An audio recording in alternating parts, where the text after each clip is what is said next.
Ngayong gabi nag-expire ang 6-month freeze order na ibinaba ng Court of Appeals laban sa mga pag-aari ng pamilya Ampatuan. Ang freeze order ay naunang hiningi ng Anti-Money Laundering Council or AMLAC sa paniniwalang ilgatan ang kayamanan ng pamilya. Hanggat walang panibagong freeze order, may bantang makontrol na muli ng pamilya ang kanilang mga ari-arian, bagay na kinakatakot ng Department of Justice. We don't want that to happen. We don't want that to happen, that they would have again access to these assets, to this wealth. Ang problema, kahapon na nag-file ang opisina ng Solicitor General ng civil forfeiture case o petisyon para tuluyang makumpiska ang mga ari-arian ng mga Ampatuan. Sinampa ang kaso sa Branch 22 ng Manila Regional Trial Court. Ang hindi malinaw kung nakapag-issue kaagad si Judge Marino de la Cruz ng panibagong asset preservation or freeze order bago mag-expire ang naunang freeze order kanina. Kinastigo ng mga media groups ang tila last-minute na kilos ng gobyerno. Ang target kasi ng forfeiture case halos 600 bank accounts, 65 mansyon at 150 baril na mga Ampatuan. Ang kaso ay base sa lifestyle check na isinagawa ni Deputy Ombudsman for Mindanao na si Humphrey Monteroso matapos ang Maguindanao Massacre noong Nobyembre 2009. Sa findings ng Ombudsman, halos 600 ng bank accounts na nasa pangalan ni Andal Ampatuan Sr., mga anak niyang si Zaldi at Andal Jr. at kanilang mga asawa, kaanak at kaalyado. Kasama rito ang Land Bank at ang Development Bank of the Philippines, kapwa daluyan ng pondo ng gobyerno.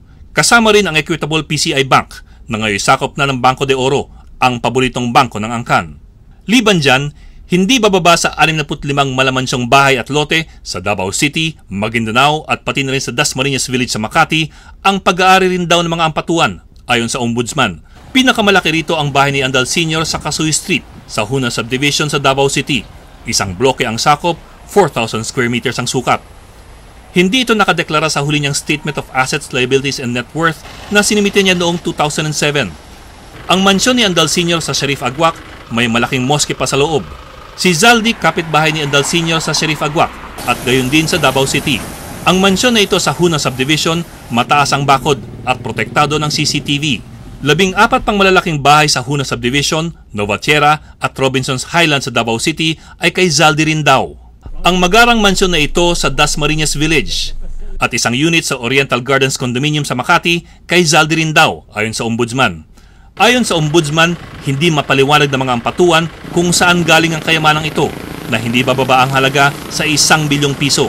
Itinanggi ni Siegfried Fortun, abogado ni Andal Sr., na bukal ng yaman ang kanyang kliyente.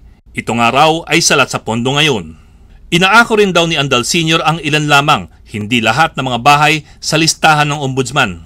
Git pa ni Fortun, salat nga raw sa salapi ngayon si Andal Sr. Mali-mali raw o luma ang impormasyong nakalap ng Ombudsman.